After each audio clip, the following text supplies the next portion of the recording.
E fala, meu amigo investidor, minha amiga investidora, sejam muito bem-vindos a mais esse vídeo do canal Analisando Ativos. Eu sou Roberto Piani, analista de valores imobiliários e consultor de investimento CVM. E no vídeo de hoje, num cenário um pouco diferente que o de costume, eu vou iniciar uma série falando sobre os principais eventos acionários possíveis de acontecer em uma empresa. Essa é uma pergunta bem recorrente lá no meu perfil do Instagram, no @analisandoativos. Inclusive, eu te convido para me seguir lá, para poder acompanhar o conteúdo que eu trago. Eu sempre estou respondendo perguntas também por lá, beleza?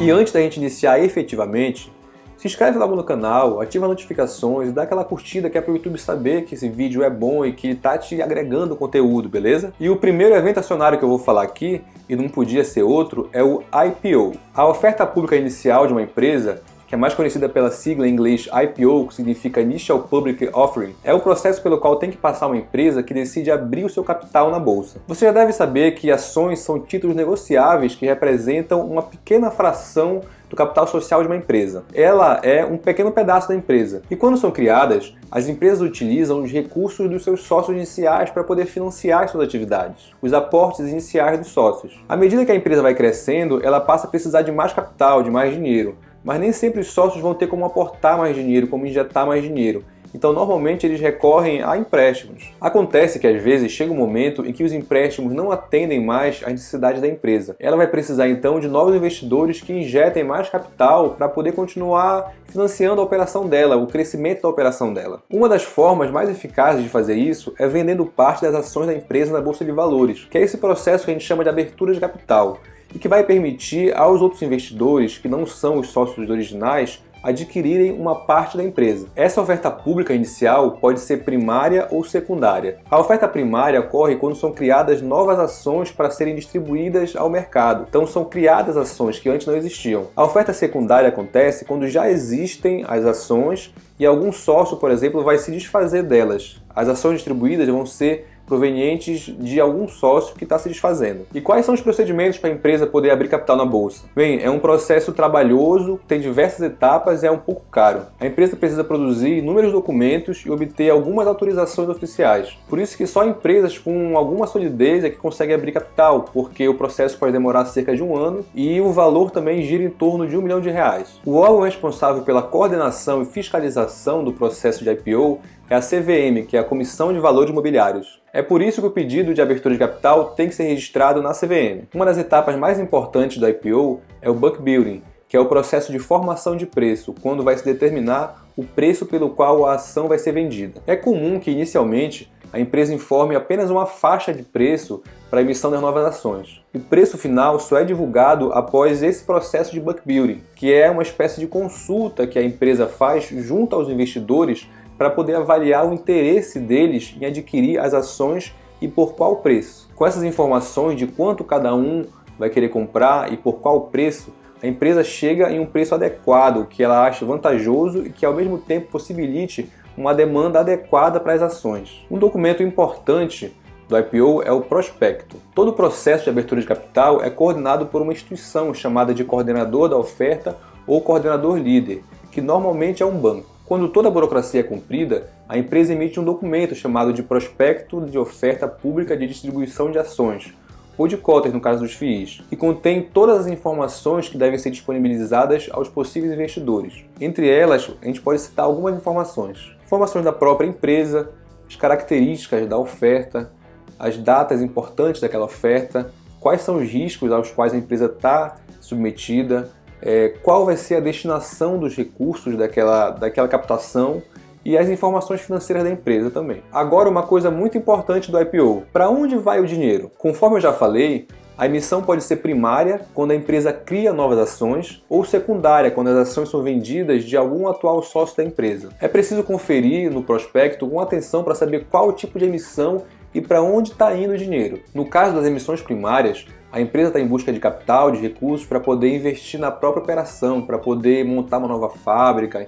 investir em um novo projeto. Já no caso da emissão secundária, o dinheiro vai para o bolso de algum sócio. E assim, não tem grandes expectativas de mudança da empresa em relação a essa emissão de ações, porque o dinheiro não está indo para o caixa da empresa, não está indo para ser investido na própria empresa. O dinheiro está indo para o bolso de algum dos sócios.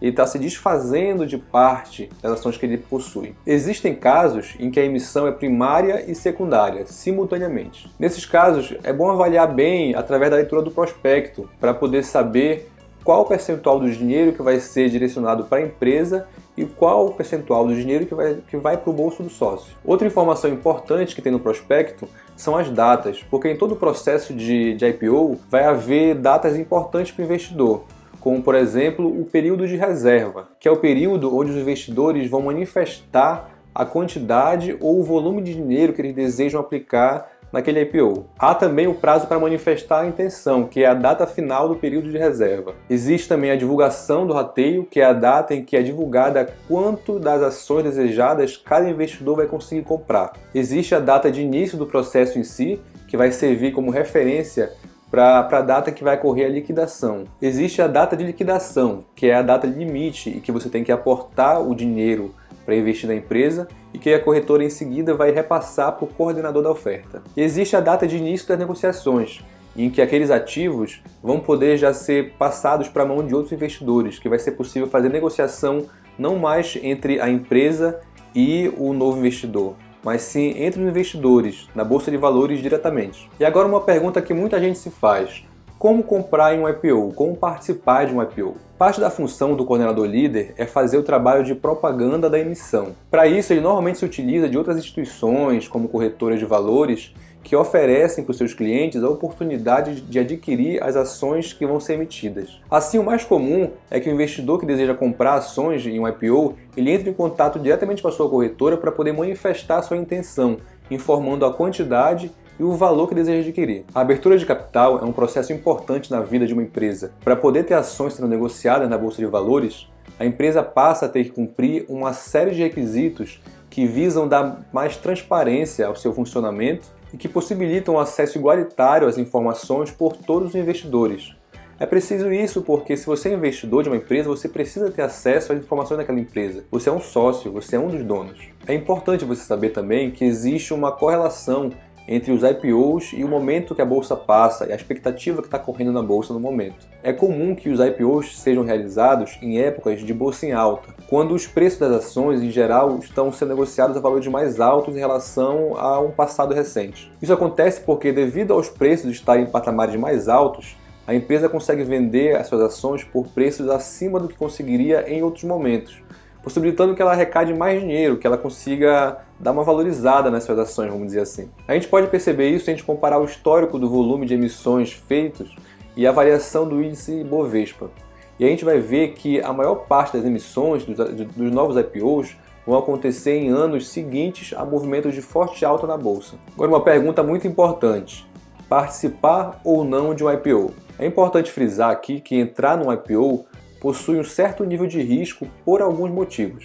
Os demonstrativos contábeis anteriores ao IPO não possuem obrigatoriedade de auditoria externa, então eles podem conter falhas, podem conter omissões. Normalmente a empresa dá aquela arrumada na casa nos períodos anteriores ao IPO, cortando despesas, buscando mais eficiência, formas de aumentar o lucro, para que isso se reflita nos demonstrativos e dê aquela valorizada na empresa, aumentando o preço final que ela vai conseguir em todo o processo. O problema disso é que às vezes essa arrumada na casa não consegue perdurar por muito tempo. Então, pouco tempo depois do IPO, a empresa acaba apresentando uma diminuição na lucratividade ou pode até mesmo passar a apresentar prejuízos. A destinação do dinheiro também é algo importante de você analisar, porque caso você deseje participar de um IPO, é interessante você preferir emissões primárias, porque você sabe que o seu dinheiro está indo para o caixa da empresa, para poder financiar a operação da empresa, fazendo com que ela cresça mais. Quando o dinheiro vai para o bolso do acionista majoritário, pode querer dizer que ele não tem tanto interesse assim na empresa, que o interesse dele diminuiu, ou que ele quer diluir o risco que ele tem. É por esses motivos que às vezes é interessante você esperar um pouco de tempo após o IPO para poder se tornar sócio da empresa,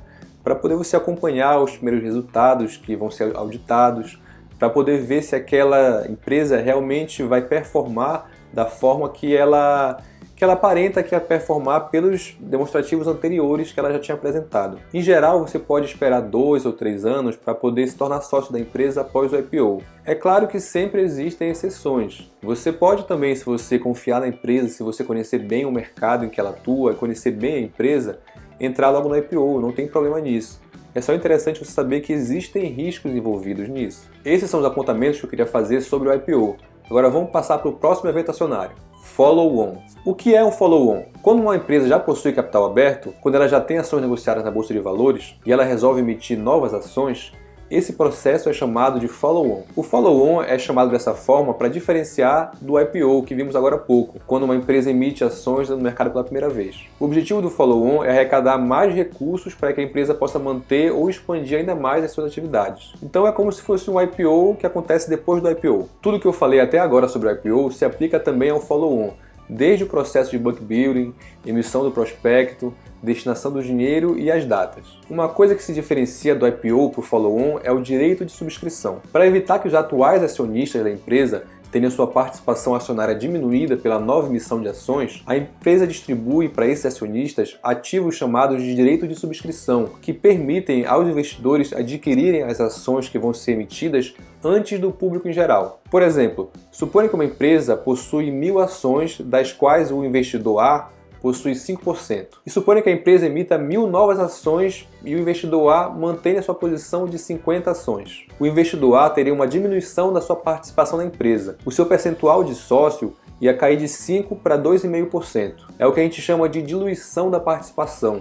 O investidor A seria diluído caso mantivesse apenas aquelas 50 ações da empresa que ele tinha antes. Para evitar que o investidor A tenha essa queda de 2,5% em sua participação, a empresa dá a ele o direito de subscrever 50 novas ações para poder manter a sua participação em 5%, que nem antes do follow-on. Só que ao receber esses direitos de subscrição, o investidor pode fazer 3 coisas. Ele pode exercer o direito e comprar novas ações, ele pode deixar o direito vencer sem exercer, que é o que a gente chama de deixar ele virar pó, e às vezes é dado a ele o direito de vender os direitos de subscrição. E quando ele vai exercer, o que acontece? Todo direito de subscrição vai ter um preço pelo qual o ativo vai ser comprado e um prazo para ele poder exercer. O investidor que deseja exercer o seu direito de subscrição, ele tem que falar para a corretora dele isso e tem que disponibilizar o dinheiro na data prevista no prospecto. Caso o investidor opte por não exercer o direito na data prevista para o vencimento, o direito de subscrição vai deixar de existir, vai desaparecer da custódia na corretora, é o que a gente chama de virar pó.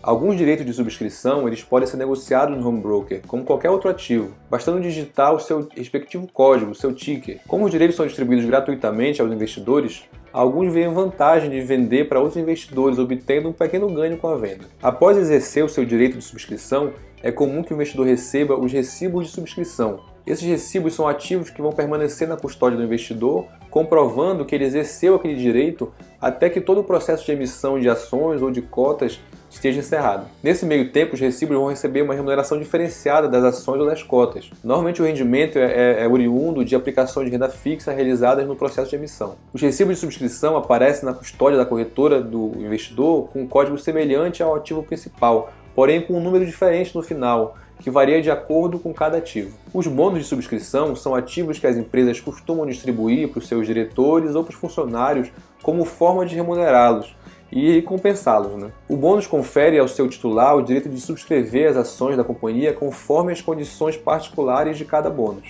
Por exemplo, uma empresa pode remunerar o seu diretor com um bônus de subscrição a um preço X. Caso a empresa tenha um bom desempenho e suas ações na bolsa comecem a negociar num preço acima de X, o diretor pode exercer o seu direito e vender as ações obtendo algum ganho, obtendo algum lucro. Em alguns casos, parte dos direitos de subscrição emitidos não são totalmente exercidos pelos investidores. O emissor então faz um segundo round de direito de subscrição, oferecendo esses ativos restantes aos investidores com o intuito de alcançar a venda do montante total planejado inicialmente. O usual é que a corretora informe ao investidor que o mesmo tem direito às sobras e questiona a respeito de qual a intenção de exercer esses direitos. E tendo falado sobre o follow-on, é importante falar agora sobre um assunto que diz respeito não só a ele, mas também a outros eventos acionários, a DataX e DataCon. Determinados eventos acionários, como o follow-on, o pagamento de dividendos, de juros sobre capital próprio, a bonificação de ações, entre outros eventos, necessitam que a empresa divulgue uma data-chave na qual vai ser considerado quem são os acionistas que vão ser afetados por esse evento. Então a data considerada para o cálculo da posição acionária é importante, porque serve, como eu falei agora há pouco, para dizer quem que vai ser afetado por esse evento, quem vai ter o direito que vai ser proveniente desse evento, e também vai servir para a Bolsa de Valores fazer o ajuste da cotação do fechamento. E quais são essas datas? A primeira é a data COM, que é a data determinada pela empresa para o cálculo da posição acionária. Se a data COM de um evento é o dia 7 de outubro de 2020, quem possui ações até esse dia vai ser afetado pelo evento. Quem comprar a ação no dia seguinte não vai ser mais afetado. A data X é o dia a partir do qual quem possui a ação não será mais afetado pelo evento acionário. Então a data X é o dia posterior ao da data COM. Observe esse trecho retirado de um aviso ao acionista divulgado pela Engie. Nesse caso, a data COM é o dia 18 de dezembro de 2020 e a data X é o dia 21 de dezembro de 2020. E esse foi o primeiro vídeo da série Eventos Acionários,